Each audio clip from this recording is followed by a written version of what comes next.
Ustedes saben que ayer se hizo un corte del número de asesinatos que ha habido nada más en el área metropolitana, y ese número alcanzó la cifra de 500 personas asesinadas en un mes.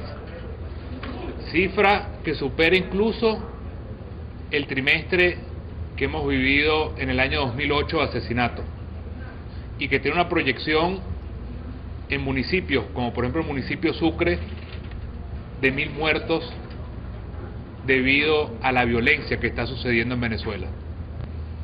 Por eso, el día de hoy, al poner sobre la opinión pública nuestro dolor con esta violencia que está carcomiendo a Venezuela y la impunidad que está carcomiendo al país, nosotros lo que queremos es prender las alarmas a Venezuela, que frente a esta realidad, la única respuesta que tenemos del gobierno es el madrugonazo de una ley de inteligencia y contrainteligencia que lo que busca es legalizar el miedo en Venezuela al tratar de filtrar la realidad como la que estamos hablando hoy. 500 personas asesinadas en Caracas en un mes.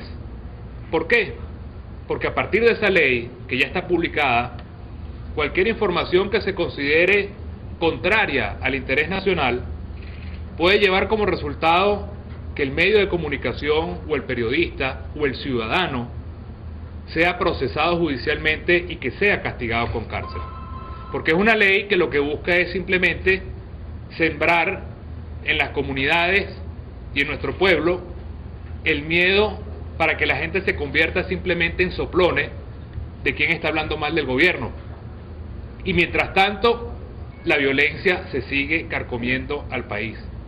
Y la respuesta del gobierno es legalizar un sistema de espionaje, de delación y de violación a los derechos humanos, porque incluso en esta nueva ley la policía puede presentar pruebas secretas en un juicio sin que la persona que está siendo acusada sepa por qué lo están acusando y con qué pruebas lo están acusando.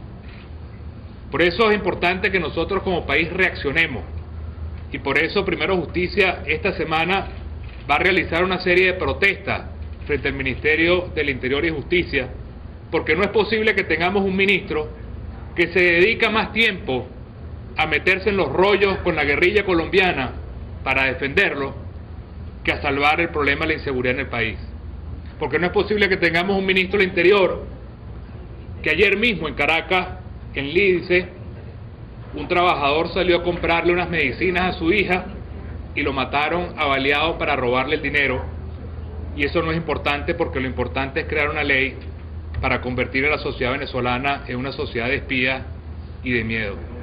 Eso nosotros no lo podemos aceptar, y cuando nosotros hablamos de la justicia, lo que estamos hablando es un país donde haya tribunales, donde haya fiscales, donde haya policías, pero despolitizados, despartidizados, y que sean accesibles, y que todos seamos iguales frente a la ley, y que nosotros podamos tener una justicia que responda y que le dé los premios a quien se porta bien y que castigue a quien se porte mal. Pero lamentablemente vivimos en una Venezuela que está al revés, una Venezuela donde se premia al que se porta mal y se castiga al que se porta bien, y esa es la sociedad de la impunidad que estamos viviendo en nuestro país. Nosotros no podemos seguir tolerando esta sociedad de violencia que además se hace cómplice con la violencia internacional y que hace imposible la vida. Nosotros tuvimos la experiencia de nuestro miembro de Junta, Alberto Crisafi, muerto hace apenas un mes. En esa misma calle que lo mataron, era el segundo asesinato esa semana, y no tenemos respuesta todavía. Se mata un entrenador deportivo del Colegio La Salle, salen los familiares, los padres, los representantes y hasta los niños a protestar. No podemos acostumbrarnos a vivir en la Venezuela de la violencia como estamos viviendo el día de hoy. Por eso invitamos a todos los venezolanos, a todos los caraqueños, a que estén pendientes del anuncio que vamos a hacer en las próximas horas para protestar simbólicamente, pero con determinación, frente a un ministro que su única inteligencia es la represión contra los ciudadanos que quieren la paz. Un ministro contrainteligente que no sabe cómo combatir la seguridad.